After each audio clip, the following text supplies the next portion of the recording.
by Roger Harabin, BBC Environment Analyst. Image copyright Getty Images. The government's ambition to clean up motor vehicles by 2040 is not ambitious enough, a leading energy expert says. Professor Jim Watson, head of the prestigious UK Energy Research Centre, said the target should be at least 5 years earlier, as in Scotland. The government is currently considering obliging new cars to run on electricity for at least 50 miles by 2040. The government said it would not discuss the issue before it had published its policy, which is due soon. But ministers are facing competing pressures on the issue. Some UK car firms are telling ministers their proposed targets are unachievable, while others say the targets can easily be reached. Professor Watson, who started working life as a car engineer, says the motor industry has a history of saying targets are impossible, then suddenly finding new models to do the job. It's great that the government, are having a target, but it could be much more ambitious, he told BBC News. If you push industry further, they could go faster. Sometimes the car industry has done itself a great disservice by lobbying against environmental standards and then finding itself in trouble when the oil price goes up and people want cleaner, more efficient cars. They should embrace it, a strong target, and ask government to regulate them harder. Extinction. Professor Watson was referring to the long campaign by U.S. carmakers against tighter efficiency standards, a battle that ended when the manufacturers faced bankruptcy because in part their models were inefficient. In effect, the U.S. car firms were so successful with lobbying that they nearly lobbied themselves into extinction. Image caption. Air pollution over London. One UK car firm spokesman told me, "We don't have a good record on this. The industry has cried wolf too often in the past." The Society of Motor Manufacturers and Traders told BBC News it rejected this suggestion. There is certainly a range of views among UK car firms about the advisability of the 2040 target. Jaguar Land Rover, JLR, has said publicly that it expects to meet the government's current proposed standards long before the set date.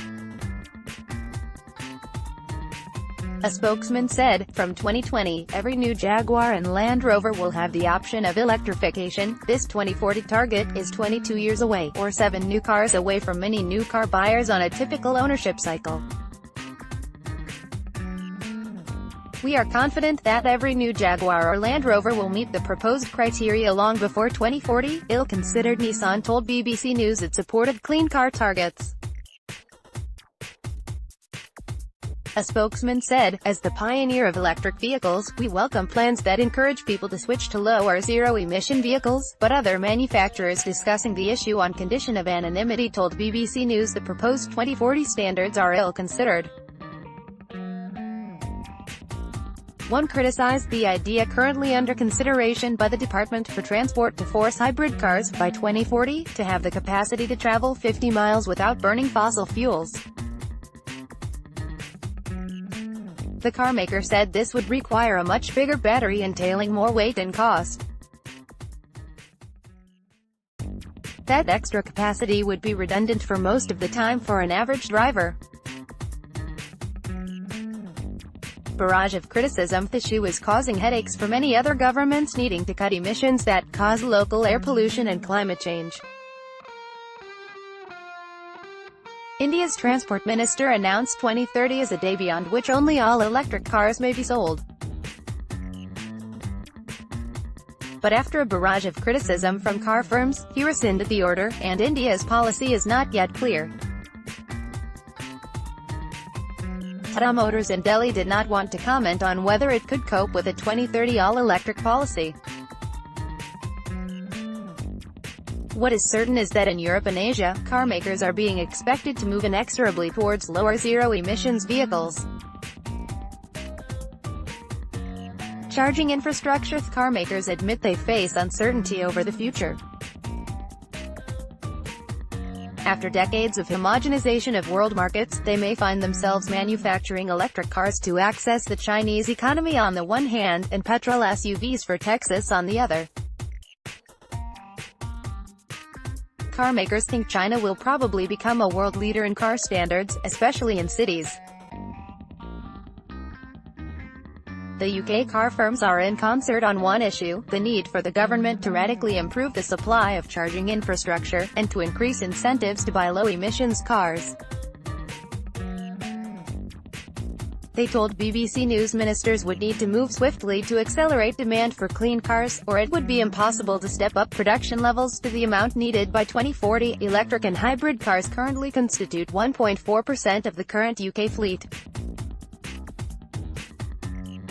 Of new sales, 4.7% are clean fuel. That's 119,786 out of 2.54 million cars sold last year.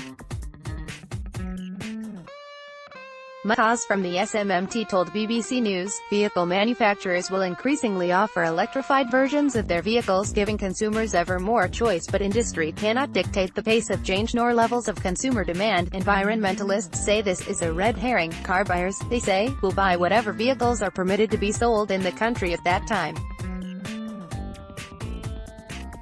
The Environment Department DEFRA is concerned that their colleagues in transport at DFT have had their ambition dulled by car industry lobbying. One DEFRA source told me, they are chancing their arm. The targets for 2040 are not ambitious at all. The DFT didn't want to address that comment. Follow Roger on Twitter @Rarabin.